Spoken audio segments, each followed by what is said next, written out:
کیا نفل نماز تب تک قبول نہیں ہوگی جب تک فرض اور واجب نماز کی قضا ادا نہ ہو جائے؟ صحیح ہے۔ اب یہاں پر ایک دوسرا یہ بھی ہے کہ کچھ لوگ بہت ساری نفلیں پڑھ رہے ہیں، کوئی جو ہے حاجت کی نماز، کوئی توبہ کی نماز، اشراق کی نماز، اوابین کی نماز، کون کون سی نمازیں ہم سے پوچھتے بھی رہتے ہیں، میاں ان کے تو کھاتے میں فرض نمازیں اتنی باقی ہیں، تو اگر فرض باقی ہیں قضا تو نفل نمازیں آپ کی معلق ہوں گی، نہیں قبول ہوں گی۔ فرض جو ہے وہ قرض ہے تمہارے اوپر، اور نفل جو ہے یہ ہدیہ ہے۔ قرضہ پہلے دو، ہدیہ بعد میں دو، پہلے قرض ادا کرو۔ تو آپ جو پورے دن بھر کی نمازیں ہیں ان میں بھی جو سنت غیر مؤکدہ اور جو نفل ہیں ان کو چھوڑ کر کے آپ وہاں پر بھی یہ قضا نمازیں پڑھ سکتے ہیں۔ جیسے ظہر میں آپ کو 2 رکعت نفل ملتے ہیں نا 12 میں سے، 4 سنت مؤکدہ اسے نہیں چھوڑنا چاہیے، 4 فرض ہے اس کے بعد 2 سنت مؤکدہ وہ تو ہوں گی، 2 جو نفل ہیں اس کی جگہ پر کوئی پہلے کی فجر کی قضا پڑھ لیں۔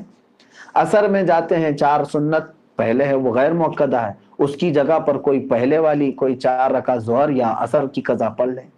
مغرب میں بھی 2 نفل آپ کو ملتی ہیں، وہاں پر بھی آپ اپنی قضا پڑھ سکتے ہیں، اس نفل کی جگہ پر کوئی فجر کی 2 رکعت قضا۔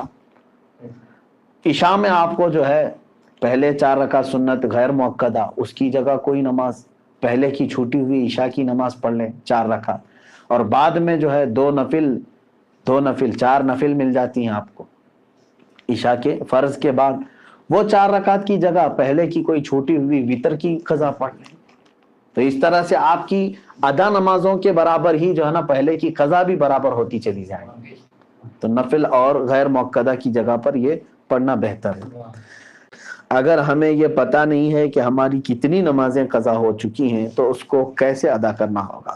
مثلا میری عمر 24 سال ہے، آپ کو پتہ ہونا چاہیے کہ آپ کتنے چھوڑے ہیں اور کتنے پڑھے ہیں، کیونکہ ظاہر سی بات ہے عقل والے ہیں آپ کی عمر آج 24 سال، جیسے صاحب آپ کہہ رہے ہیں 24 سال آپ کی عمر ہے اور آپ کو معلوم نہیں ہے کہ کتنی چھوٹی ہیں، لیکن آپ کو شریعت نے ایک طریقہ یہ دیا ہے کہ اندازہ کرو۔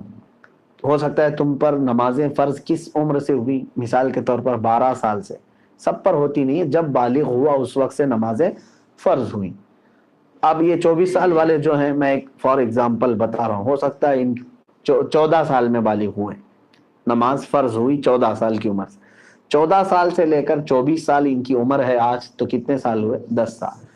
اتنا تو آپ کو خود معلوم ہوگا کہ ان 10 سالوں میں نے کتنے سالوں کی سب ملاؤں گا اگر تو کتنے سال کی نماز بنے گی۔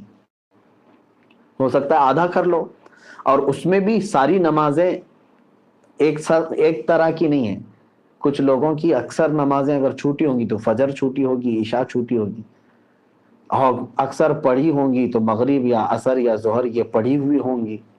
تو آپ کو ایک اندازہ کرنا ہوگا غالب گمان، 10 سال میرے اوپر نماز فرض ہو کر کے اتنا عرصہ ہو گیا ہے، میں نے مغرب کی نماز اس میں سے 8 سال تو پکا پڑھا ہی ہوں، شاید ہو سکتا ہے سب ملا کر کے جو چھوٹی ہوں گی میری وہ 2 سال کی ہوں گی۔ عصر کی نماز اور ظہر کی نماز میرے خیال سے میں نے 6 سال تو پڑھائی ہوں، یعنی پوری ملاؤں گا پوری نمازیں تو وہ 6 سال کی بن سکتی ہیں، 4 سال کی اگر سب چھوٹی ہوئی جمع کروں گا تو 4 سال کی بن سکتی ہیں۔ تو ہوا یہ کہ مغرب کی چھوٹی ہوئی کتنی ہوئی؟ 2 سال کی، ظہر عصر کی چھوٹی ہوئی 4 سال کی ہو گئی، 6 سال پڑھا ہوگا اور 4 سال چھوٹی ہوگی۔ اب آتا ہے عشاء کا نمبر اور فجر کا نمبر، تو آپ یہ سوچ لو کہ یہ 10 سالوں کے اندر ہو سکتا ہے 1 سال پوری نمازیں ملا کر کے میں نے فجر پڑھی ہوں گی، 9 سال تو میری فجر باقی ہوگی، اور عشاء کو آدھا کر لو، تو ہر نماز کو آپ کو ایک غالب گمان بنانا پڑے گا۔ اچھا ہے کہ آپ نے 24 سال کی عمر میں سوال کیا ہے، اب 60 سال کی عمر میں مجھ سے سوال ہوتا تو میں اسی انداز سے بتاتا۔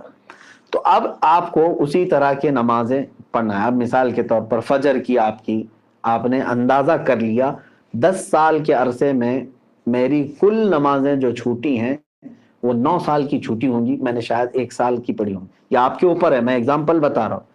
تو اب آؤ اس کی شروعات کرنے کے لیے قضا نمازوں کی۔ اب